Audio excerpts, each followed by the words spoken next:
Is it true that the quicker you lose weight, the faster you will regain it? That is the question we're exploring today. Hi,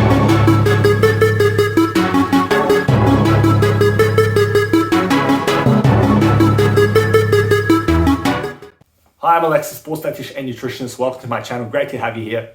So as long as there's been weight loss goals, there has been the question, should I lose quicker or should I be a bit more conservative with my approach? And there is a general belief that the quicker you lose weight, the faster you will regain it. Whereas others will say that you lose weight quickly, it'll be fine, it'll motivate you and it'll actually be more beneficial than doing something more slow and steady. So which one is it? Which way should you approach your fat loss goals? And is it in fact true that the quicker you lose it, the faster you actually regain it so that you're actually negating the process in the first place? Well, unfortunately, the answer is not quite clear cut and it is a lot more nuanced to the situation. It's a very contextual answer to give, but I'll try my best to interpret what we kind of know and give you my own anecdotal experience as a dietitian who's worked with many individuals in terms of weight loss, and to give you my perspective on what we should consider and what potentially could be the better way for most general people. So without further ado, let class commence now.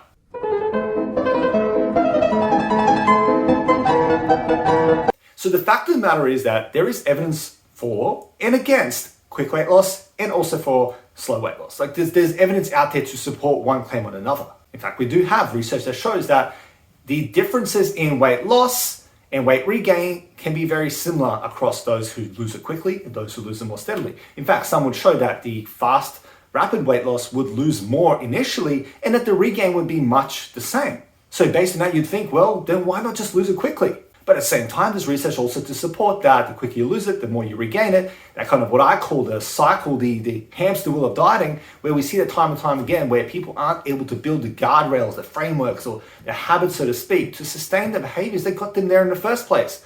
Getting a result and sustaining a result can be very different things. So as you can see, it's very complex.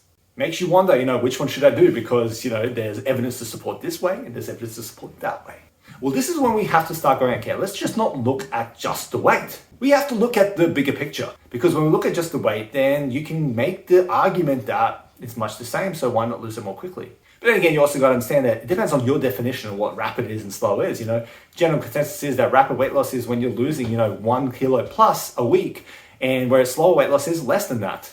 But when we actually step out of the realm of just sheer weight loss, as in what the scale says, then we actually see a bit more of a fleshed out idea of what we need to be knowing. And when we look at this, we look at, body composition, when we look at bone health, when we look at metabolic health, when we look at all these other factors, it actually tends to sway towards the side of a slower, more steady, more conservative, or whatever you want to call it, way of approaching fat loss could actually be more beneficial for those things. The research shows that those who approach weight loss more slowly and initiate that fat loss in a more steady way, they actually have better bone health outcomes. They have better body composition outcomes and balance between lean muscle and body fat. And they also have better metabolic output as well, as in their metabolism isn't shot by doing a crash or rapid diet, which we do see time and time again. When you do a rapid fat loss diet, you can cause that rapid acquisition of metabolic adaptation that occurs, which is a natural physiological process in the body.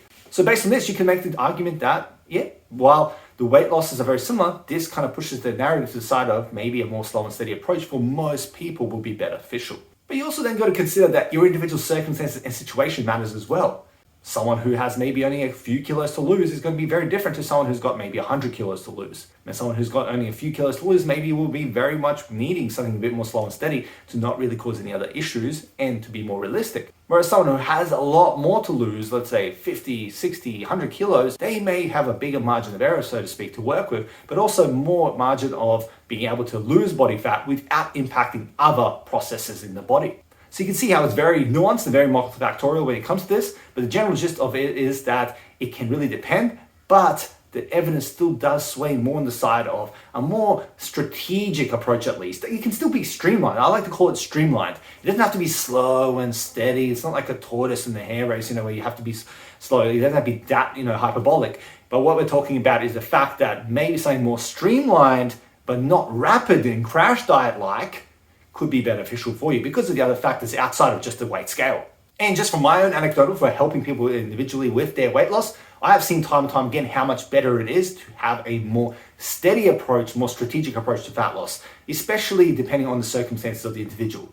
The biggest reason for this is, as I said before, it helps us build the habits, the behaviors, and the guardrails that helps keep that behavior going in the long term. But it also doesn't push the limit of fat loss to the point where they crash diet, to the point where they rebound because the crash dieting is too restrictive and their physiological self switches, which can happen, aka like the metabolic adaptation, all that sort of stuff. So yeah, unfortunately, as I couldn't give you a super clear-cut answer, I hope this gives you some more perspective around it to at least give you a more educated decision on how you want to approach it. At the end of the day, none of this is advice. I'm not working with you individually, but if you are wanting that, if you want me to individually work with you and help streamline your fat loss and do it in the right way and coach you and be there for you, let me know, okay? Show notes below. You'll be able to find all the links that you need to reach out to me and we can have a chat to see. But for now, I hope this is just giving you an more information essentially to make a more informed decision around how maybe you want to be approaching it. But if I were to give one general answer, I would say the more steady approach is going to serve more people better than doing a rapid crash diet, because there's so many more things that can go wrong with this way